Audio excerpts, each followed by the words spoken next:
What's going on, everybody? Alan Cortez here, and in this quick video, I wanted to talk about the 6 biggest problems that I see fitness businesses face. And really, it's just to give you a big picture overview of, what I see most fitness businesses, go through on a daily or even weekly basis that just holds them back from getting to that next level for themselves. And I wanted to give you kind of my 2 cents on it, as well as solutions to working around these things, right? So the first thing that I wanted to talk about was number 1, being wearing different hats. And I see a lot of, different fitness studio owners and gym owners, usually when they're about 1 to 2, maybe even 3 years in business, and sometimes even longer, right? They're just getting started. They only have 1 to 2 people maybe. And for the most part, they're doing a lot of everything, everything from working in the business, instructing different classes, training with clients. And, they're also responsible for the business, the marketing, accounting, payments, payments processes, all that good stuff, right? And you just name it, right? They're doing it. And basically, the way to get around this, and in the beginning, you're going to be doing a lot of this yourself because that's just how it goes. In the beginning, you're doing the dirty work, you're getting in there, and you got to grow it from the ground up. But the important thing to do is to transition from a trainer to an owner or an operator and work on the business instead of working in it. So you're gonna have to put in your due diligence in the beginning, but as you progress and as you improve, you should optimize to not train clients anymore. And I talked to some of my gym owner clients, and they're on the way to 7 figures a year, and they say, what, the hardest thing for me to do was to actually let go of the training because it's what I love. It's what I love to do. You know what I mean? So super important. And basically the way to work with what you got, so to speak, and wear those different hats, but work toward that time and financial freedom is to focus your downtime daily and be productive in that time. A lot of times people talk about time management, but in reality, it's not so much about time management. It's about focus and doing the things that are going to move the needle forward in the business and are going to get you the results that you want long term, whether that's, getting more clients, growing the business, improving member retention, you name it. Focus on the things that make the boat go faster, not necessarily the things that just keep you afloat. Things that keep you afloat would be like training clients, managing everything and making sure that things are as they are. That's important too, but getting things to the next level would be, optimizing your systems to get leads, consistently and every single day, to improve processes that help you close more of those prospective members into enrolled actual members, and just delivering a better member experience, right? You get it. So on to 2 is competition. So a study that IHRSA did, I think it was last year, this year, basically said that millennials especially are very prone to going towards studios that are specialized or boutique. So if it's a certain type of workouts that they enjoy, whether that be, CrossFit or boot camp or Pilates, yoga, you name it, there's a reason why there's an exploding industry when it comes to boutique fitness. And that's because people are looking for specific training methods and just a different type of experience, as opposed to like the big box gym, the 24-hour fitnesses that people are used to traditionally. And that said, as time goes on, you're going to see more studios open up, more gyms open up that cater to different types of individuals. Well, as that happens, the competition is going to get bigger and better. And when the competition gets bigger and better, that means you have to get better. So, dialing in the brand, dialing in who your target market is, dialing in, what gives you a competitive advantage, and most importantly, making sure that you're delivering the best results possible for your members is absolutely going to make a difference. And a great example that I can show you with something like this is if you look at something like Facebook advertising. Well, literally 1 to 2 years ago, the cost per lead and the cost to acquire a client was, relatively low. You can get leads from anywhere to $5, $15 a lead consistently. Well, what happens as more competition comes in, they start competing for the same market or a similar market. They start investing more money into advertising, and the costs go up because now you're competing with other people. Whereas if you were first to market or you were doing it early on, the costs were relatively low. And as time goes on, costs go up, there's more competitors. You have to get better at your advertising, but it's not just about the advertising. It's about the overall experience for members. It's about the overall brand and the overall reputation of your fitness business that's going to make, the difference as there's more competitors in the marketplace, right? And if you basically want to grab a slice of the pie, it's really comes down to understanding, what makes you guys unique, what makes your facility special, and what that competitive advantage is at the end of the day, right? So into point number 3 is attracting new members. Another one of the biggest challenges that I see for different fitness businesses. And attracting new members, when competition is intense, and like I just gave you as an example, as Facebook, more competitors go into the Facebook advertising marketplace, the costs tend to go up, and you're basically paying more per lead or more to acquire a client. And ultimately, that's a situation that you can still work around, but it's understanding a couple of key things. It's understanding who your ideal client is, advertising organically and through paid advertising strategies to that demographic and that ideal client, making sure that your referral systems are better, your incentive systems are better. So as people come in and get results with you, you're able to attract more clients like them and not necessarily only rely on one traffic source, right?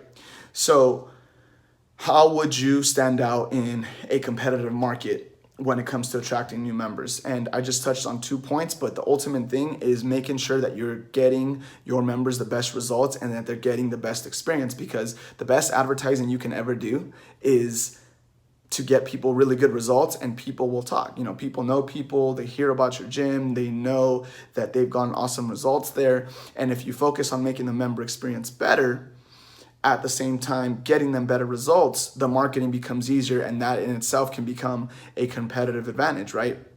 And you want to just make sure when you're looking to attract members that you are focusing on multiple channels. And I don't mean be on every single platform. I mean use things that are at your disposal that aren't necessarily going to be more time or cost investments, which would be like posting on social media, email marketing, referral campaigns, and special internal promotions or upsells. Maybe that is at the same time leveraging paid advertising and just figuring out how to do it well. It's going to be super important as well.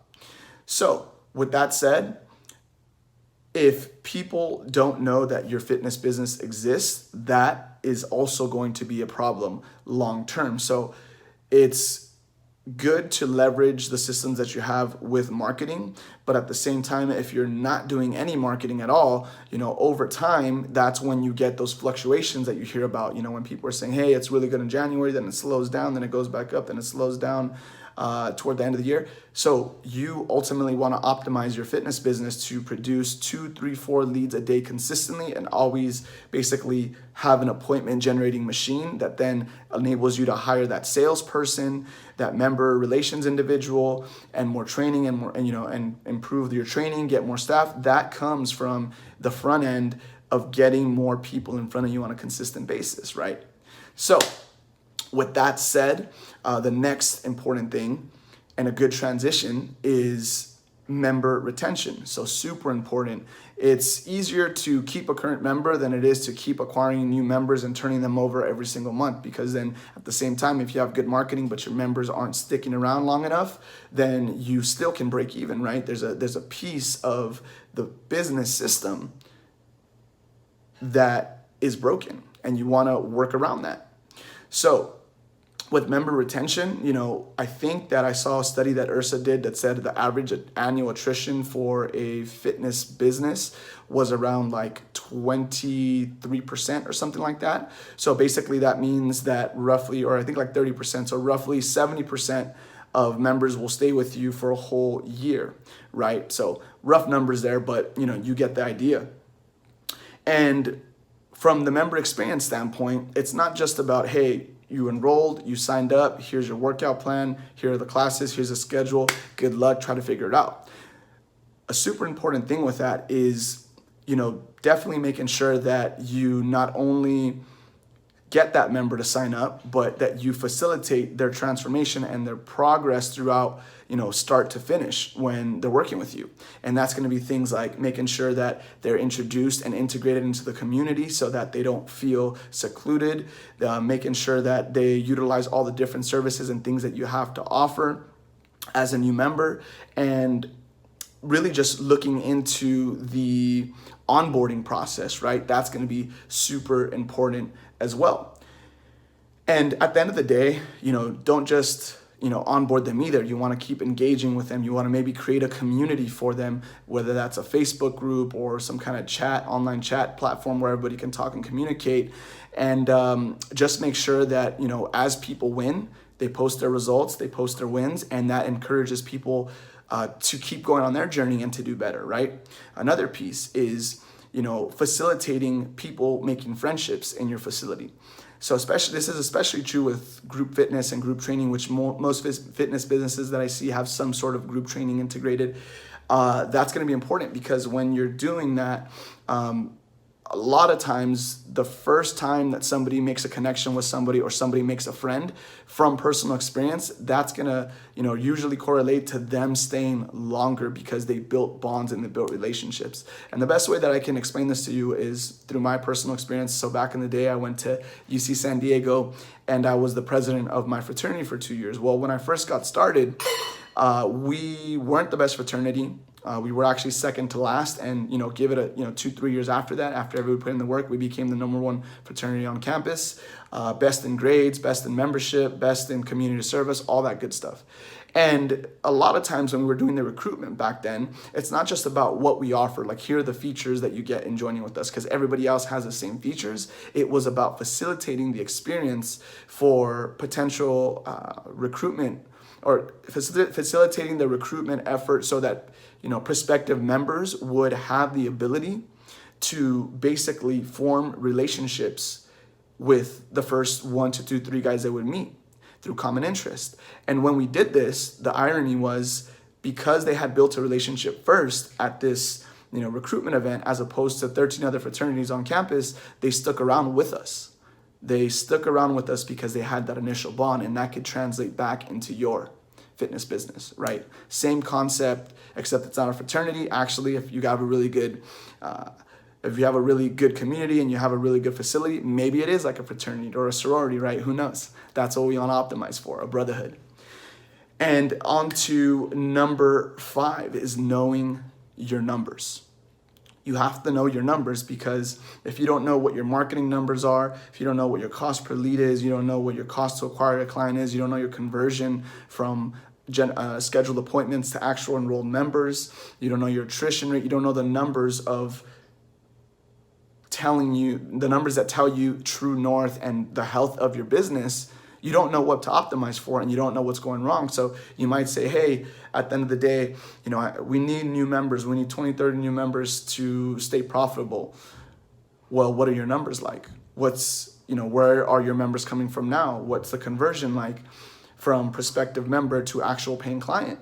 What is your retention like? And if you can't answer these things, you don't know exactly what to pinpoint and what to improve in the business. Super important. So you want to know your numbers, know your marketing numbers. And on a high level, I can tell you what your cost per lead is, whether that's going to be organic or through paid advertising, what the percent engagement rate is from leads that you reach out to that respond, and then what percent of those leads book an appointment, and then from there your sales close percent or your closing percent, right? Another number to look at would be attrition over a 3, 6, and 12-month period. Super important to look at. And number 6, last but not least, is building a team. So I hear a lot of fitness professionals say, hey, I'm ready to scale, I'm ready to get to the next level, but it's really hard to find people and to build a team or to get people to stay around long enough. That's a great point, because building a team is easy in theory. Hey, I'm going to hire you, and then you're going to do these duties, and then it's going to be all great, and I'm going to be kicking back at the beach. But that's not how it works, because you're dealing with humans, and humans are incredibly emotional creatures, right? So taking me back to the fraternity story, when we were the second to last fraternity back in the day, We didn't get to the number one spot overnight, and it actually took years, and it was a lot of work and a lot of sacrifice from the executive board members and the actual fraternity brothers as well. But one thing that we did develop, and one thing that I would recommend to help you keep your team engaged and to hire the right people, is to focus on developing your vision, mission, and principles. So your vision is like, what is it that you're looking to accomplish? What's the purpose of your business for existing, other than just to make money and help people get fit? What's the, and that's more long-term, 10, 20 years from now, the mission. Like, what is your more down to earth, year to year goals that you're looking to accomplish, and like, what is the foundation of your philosophy for the way that you operate your business, right? Your mission, it's more grounded in reality. And then we have principles. Like, these are the principles that we operate by on a daily basis, and this is our brand, and this is what we believe. Knowing these things are super important, because when you go to hire somebody, it's not just about the best pay. It's not just about the perks. It's about having an organization, big or small, that somebody can get behind and somebody can grow to love.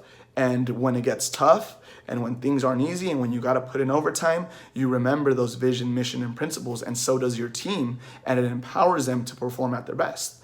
Another thing that's super important when building a team is to set expectations. If you can't tell somebody exactly what they need to do on a day-to-day, hourly basis, how would you expect them to figure it out on their own?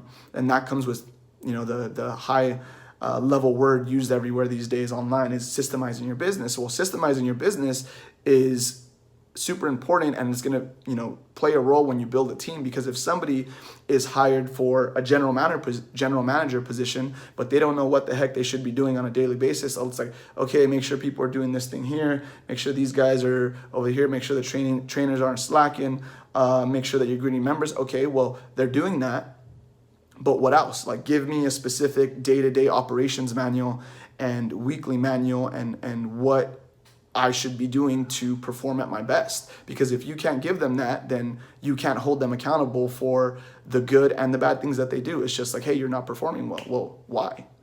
I'm doing what you told me to do, right? And that miscommunication comes in there. So that's super important as well.